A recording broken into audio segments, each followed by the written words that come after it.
जा रहे हैं पहले जत्थे की आज हम यहां से उनकी यात्रा का शुभारंभ का किट उन्हें उपलब्ध करवा रहे हैं। मैं इस अवसर पर इन सभी यात्रियों का हृदय से अभिनंदन करते हुए उनकी सुखद और मंगलमय यात्रा की कामना करते हुए भगवान देवादिदेव महादेव से प्रार्थना करता हूं कि उनकी कृपा इन सब पर बनी रहे, ये सकुशल वापस आए और वापस आएंगे तो उत्तर प्रदेश के यात्री फिर 1-1 लाख रुपए की सहायता उत्तर प्रदेश सरकार से जरूर पाएंगे।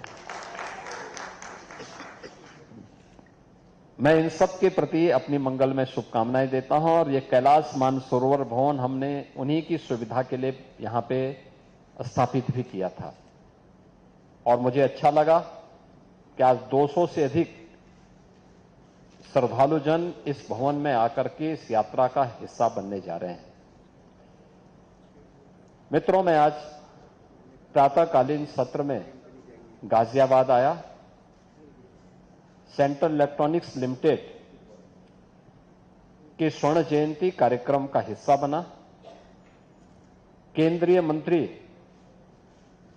डॉक्टर जितेंद्र सिंह जी के साथ हम लोगों ने एक डाटा सेंटर का भी, ग्रीनफील्ड डाटा सेंटर का भी यहां पे शिलान्यास किया है और ये सुखद अनुभूति का विषय है कि सीईएल जो पहले घाटे का एक पब्लिक सेक्टर का प्रतिष्ठान बन चुका था, जिसका डिसइन्वेस्टमेंट होने जा रहा था, वह डिसइन्वेस्टमेंट से बचकर के अब एक प्रॉफिट देने वाला भारत के मिनी रत्न प्रतिष्ठानों में से एक बन चुका है। इस कार्यक्रम के बाद गाजियाबाद के विकास से जुड़ी भी योजनाओं की समीक्षा मैंने सभी यहां के माननीय जनप्रतिनिधियों के साथ मिलकर के ली है। मुझे अच्छा लगा कि पिछले 8 वर्ष में आदरणीय प्रधानमंत्री जी की प्रेरणा से, उनके मार्गदर्शन में जो कार्य हम लोगों ने उत्तर प्रदेश के अंदर किया है, गाजियाबाद आज एक नए गाजियाबाद के रूप में चमक रहा है। गाजियाबाद का परसेप्शन बदला है। जिस गाजियाबाद के नाम पर कभी अपराध और गैंगवार की फिल्में बनती थी, आज वह गाजियाबाद विकास, स्वच्छता और सुव्यवस्था का एक मॉडल बनकर के उभर रहा है।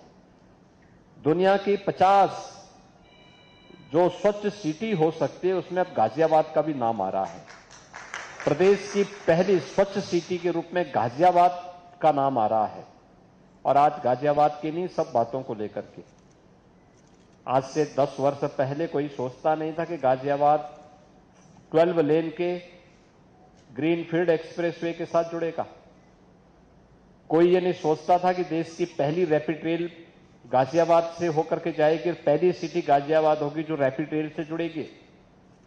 आज गाजियाबाद के पास रैपिड रेल भी है, 12 लेन का एक्सप्रेस हाईवे भी है, गाजियाबाद के पास अपनी मेट्रो भी है, गाजियाबाद के पास अपना एयरपोर्ट भी है और गाजियाबाद अब गाजियाबाद से एक ग्रेटर गाजियाबाद के रूप में अपनी नई यात्रा को प्रारंभ कर रहा है। आज इसके लिए जनप्रतिनिधियों के साथ हम लोगों ने यहां पे काफी विस्तार से चर्चा किया है।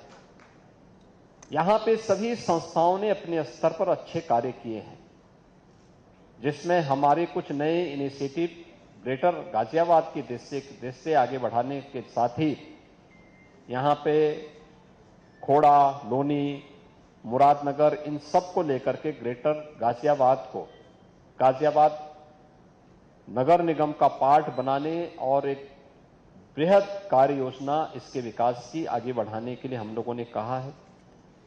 इंटीग्रेटेड ऑफिस कॉम्प्लेक्स, जनपद मुख्यालय का सभी जनपदीय मुख्यालयों को एक छत के नीचे लाने की व्यवस्था, पुलिस कमिश्नरेट का कार्यालय जहां पे पुलिस मुख्यालय के रूप में गाजियाबाद के माध्यम से वह लोगों को बेहतरीन सुरक्षा और लॉ एंड ऑर्डर की बेहतर स्थिति दे सके।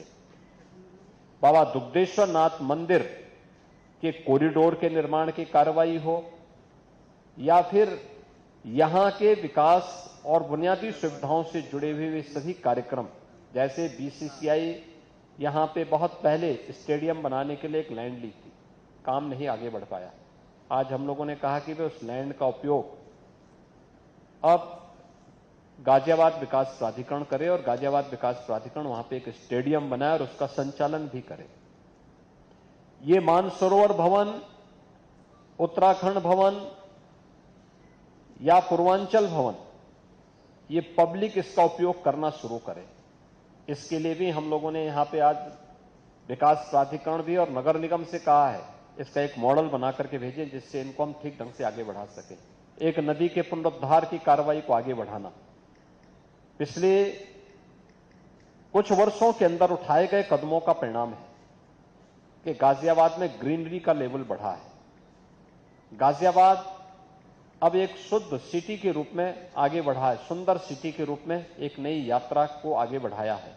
जहां जगह जगह कूड़े के ढेर थे, पहाड़ थे, वे सब समाप्त हुए हैं। अब वहां पे मियावाकी फॉरेस्ट के रूप में, सिटी फॉरेस्ट के रूप में एक नया मॉडल वहां पे देखने को मिल रहा है।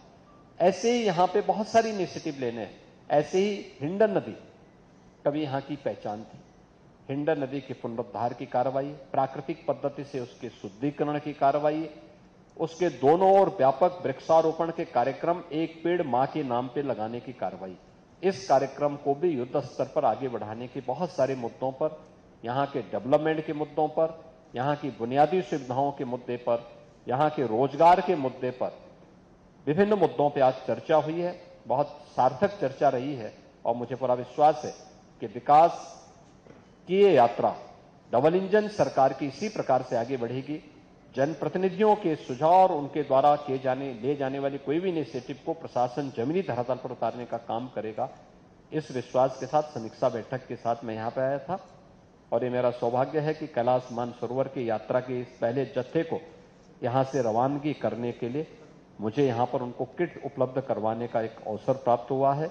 मैं एक बार फिर से इन सभी तीर्थ यात्रियों के प्रति अपनी मंगल में शुभकामनाएं देता हूं। उनकी यात्रा की सुखद यात्रा की कामना करते हुए अपनी वाणी को विराम देता हूं। धन्यवाद। जय हिंद।